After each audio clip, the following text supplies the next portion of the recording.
Good morning students. आज का जो हमारा टॉपिक है वो है, हमने लास्ट जो वीडियो में पढ़ा था लॉ ऑफ डिमांड क्या होती है, क्या उसके एजम्पशंस हैं, ये सब चीज़ें पढ़ी थी। आज के जो टॉपिक है इसके अंदर हम पढ़ रहे हैं change in quantity demand and change in the demand. ठीक है ना। अब दो चीज़ें आती हैं। फर्स्ट तो इसमें है फर्स्ट इसमें एक्सटेंशन ऑफ डिमांड, ये किसका पार्ट है, इसका चेंज इन क्वांटिटी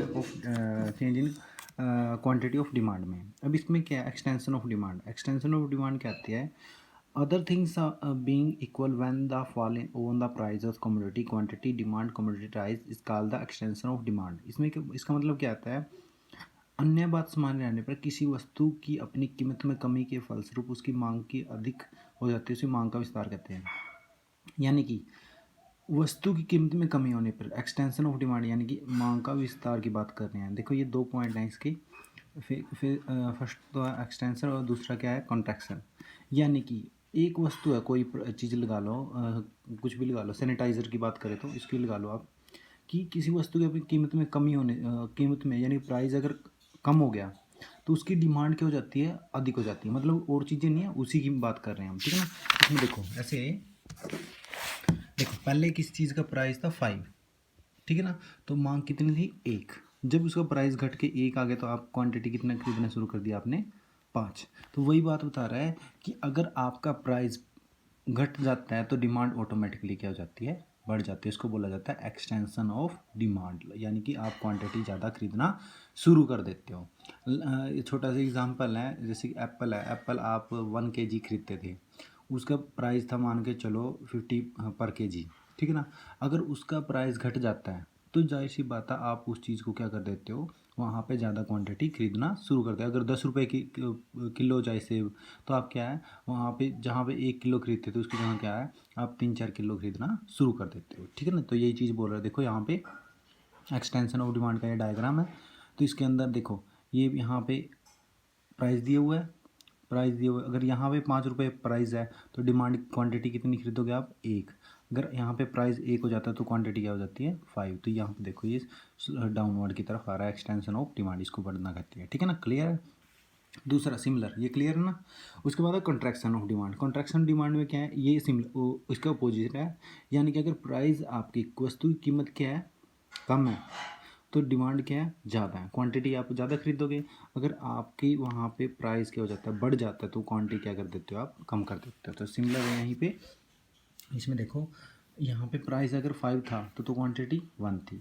जब आपका प्राइस 1 आ गया तो आपकी क्वांटिटी क्या होगी, 5 होगी। ये इसका अपोजिट बता रहा है। सेम है, डायग्राम सेम है, बट ये जो यहाँ पे एरो के निशान है ये क्या हो रहे हैं, अपोजिट है। इसको बोला कंट्रैक्शन ऑफ डिमांड। यानी कि इसके अंदर क्या बोल रहा है, अगर प्राइस आपका 1 था, ठीक है ना, तो आपकी क्वांटिटी आप कितना खरीद रहे थे, 5। अगर आपको वहाँ पे जो आपका प्राइस बढ़ जाता है, 5 हो जाता है, तो आप क्या करोगे, वहाँ पे 1 खरीदना शुरू कर देते हो। ठीक है ना। समझ में आया। एक तो था आपका एक्सटेंशन ऑफ डिमांड, दूसरा था आपका कॉन्ट्रैक्शन ऑफ डिमांड। ये इंपॉर्टेंट क्वेश्चन है, 6 मार्क्स या 8 मार्क्स के अंदर आता है।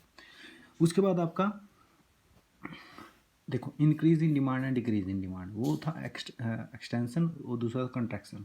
अभी increase in demand and decrease in demand में क्या बोल रहा है, इसके अंदर क्या बता रहा है कि अगर आपका प्राइस कांस्टेंट है, प्राइस क्या आपका कांस्टेंट है, तो आपकी फिर भी क्या हो जाती है, वस्तु की डिमांड बढ़ेगी।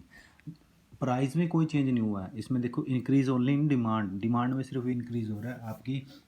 देखो प्राइस तो क्या है as it is, but change in the demand, demand में हम अपना क्या हो जाता है, यहाँ पे चेंज हो जाता है। अभी इसमें देखो आप प्राइस, प्राइस की बात करें तो देखो यहाँ पे प्राइस क्या है, कांस्टेंट है, प्राइस में कोई चेंज नहीं आया।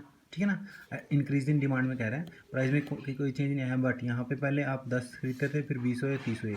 जब आपका प्राइस 10 रुपये था तब भी 10 खरीद रहे थे, जब आपका प्राइस 10 था तब 20 खरीदे। जब इसका प्राइस देखो, अब इसमें क्या है, मान के चलो अब लॉकडाउन चल रहा है, लॉकडाउन के दौरान प्राइस सैनिटाइज़र का 50 रुपीज़ है।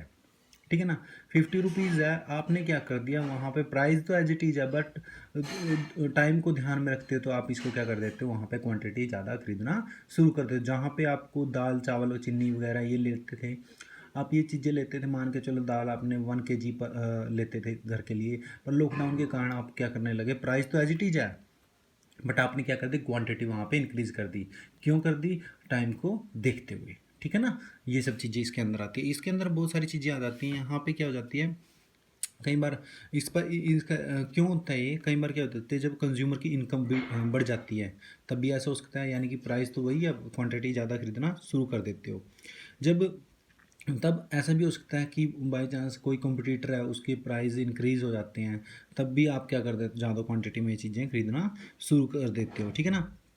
जब क्या नाम कंज्यूमर की वृद्धि होने शुरू कर देते हैं, आपको पता है कि इस चीज़ की डिमांड बढ़ेगी, तब भी आप इन चीज़ों को खरीदना शुरू कर देते हैं। लाइक आपको पता है कि भाई बाई चांस नवरात्रे वगैरह में किस चीज़ की प्राइस, मतलब कि किसी नवरात्रे में ना क्या हो जाता है, आलू के रेट हो जाते हैं वो बढ़ जाते हैं। ठीक है ना। तो आप क्या करते हो, कुछ दिन पहले उसकी ज़्यादा क्वांटिटी खरीदना शुरू कर देते हो। प्राइस तो वही रहता है बट क्वांटिटी वहाँ पे खरीदना शुरू करते हो, उसको बोला जाता है इंक्रीज इन डिमांड। क्लियर है।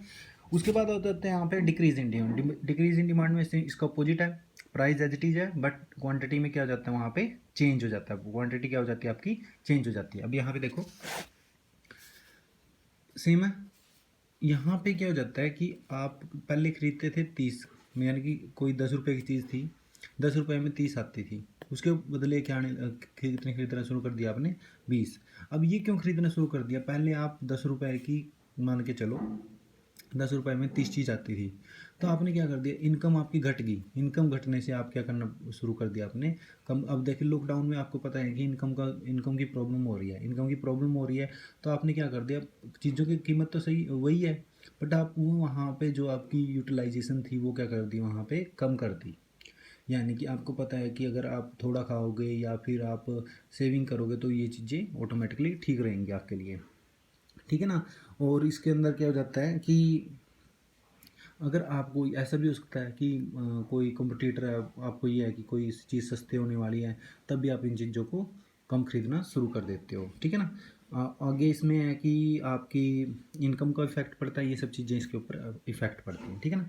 तो ये एक क्वेश्चन पूरा का पूरा बैठ रहा है आपका कि फर्स्ट क्वेश्चन क्या है कि व्हाट भी एक्सटेंशन ऑफ डिमांड क्या होता है, कंट्रैक्शन ऑफ डिमांड क्या हो जाता है, या फिर increase in demand decrease in demand क्या होता है। ये सब चीज़ें आपको करनी है। ठीक है ना। ये आपका आज का क्वेश्चन है, मैं क्वेश्चन आपको लिख के भेज रहा हूँ और इसको आपको याद करना है और राइट डाउन करना है। ठीक है ना।